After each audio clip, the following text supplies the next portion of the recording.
ہے ہم دو دفعہ سانس کا استعمال کرتے ہیں، ایک دفعہ اندر جاتی ہے اور ایک دفعہ باہر آتی ہے۔ اگر اندر نہ جائے تو بھی مسئلہ ہے، چلی گئی ہے لوٹ کر باہر نہ آئے تو بھی بہت بڑی مشکل ہے۔ تو اس کا اندر اور باہر جانا یہ زندگی کا احساس ہے۔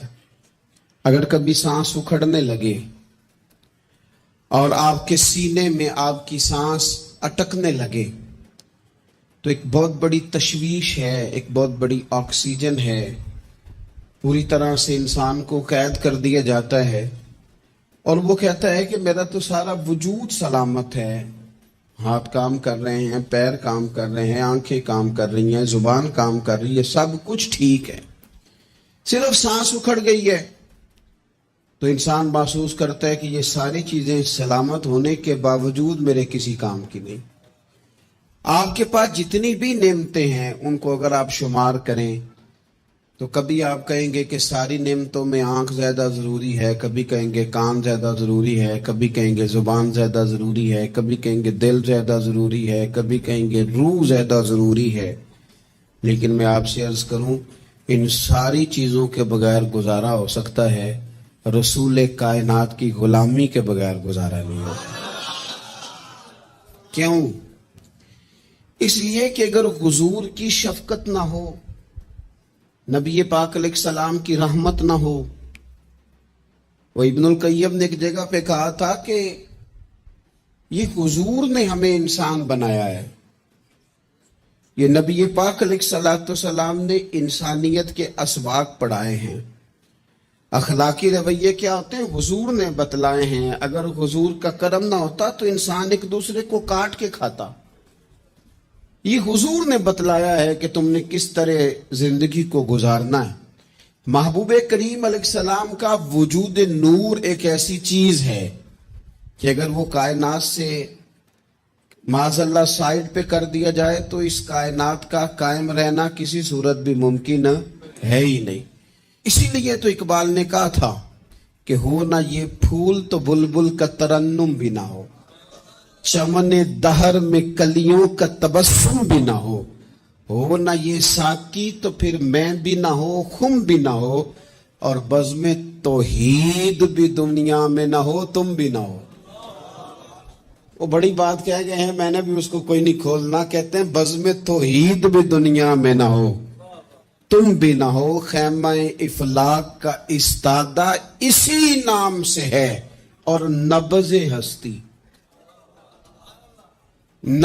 ہستی تپش آمادہ اسی نام سے ہے۔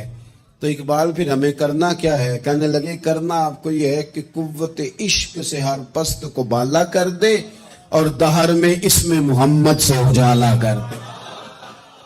یہ کرنے کا کام ہے، اس رستے پہ آپ چل پڑے۔ اور نبی پاک علیہ السلام کے بارے میں رب فرماتا ہے وَلَسَوْفَ يُعْطِيكَ رَبُّكَ فَتَرْضَىٰ،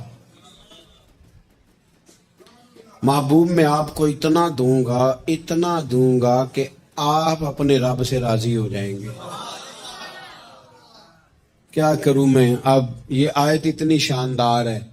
حضرت امام زین العابدین رضی اللہ تعالیٰ عنہ سے کسی بندے نے کہا قرآن پاک میں سب سے زیادہ امید والی آیت کون سی ہے؟ اس کا خیال تھا لا تقنطوا من رحمت اللہ، کہیں گے اللہ کی رحمت سے نا امید نہ ہونا۔ اس نے کہا حضور سب سے امید والی آیت بتائیں۔ وہ کہتا میرے ذہن میں تھا کہ یہ والی آیت پڑھیں گے۔ تو امام زین العابدین رضی اللہ تعالیٰ عنہ فرمانے لگے سب سے امید والی آیت ہے وَلَسَوْفَ يُعْطِيكَ رَبُّكَ فَتَرْضَىٰ۔ رب کہتا ہے محبوب اتنا دوں گا کہ آپ اپنے رب سے راضی ہو جائیں گے۔ آیت نازل ہو گئی تو حضور پتہ کیا فرماتے ہیں صحابہ سے؟ فرماتے ہیں رب کہتا ہے حبیب تجھے راضی کرنا ہے، اور جب تک میرے سارے غلام جنت میں گئے نہ میں نے اللہ سے راضی ہونا ہی نہیں۔ میں نہیں راضی ہوتا اللہ سے، سارے جائیں گے تو تب تو میں تو کہتا ہی رہوں گا نا قربان پچھانن والے آتا۔ او گل جان گئے پر گل کھول دے، او گل کھول دے نہیں۔ پتہ چل گیا بات کا، حضور کے بغیر گزارا، حضور کے بغیر کوئی چارہ ہی نہیں۔ اور خود حضور کیا فرماتے ہیں؟ یہ سنن ابن ماجہ ہے،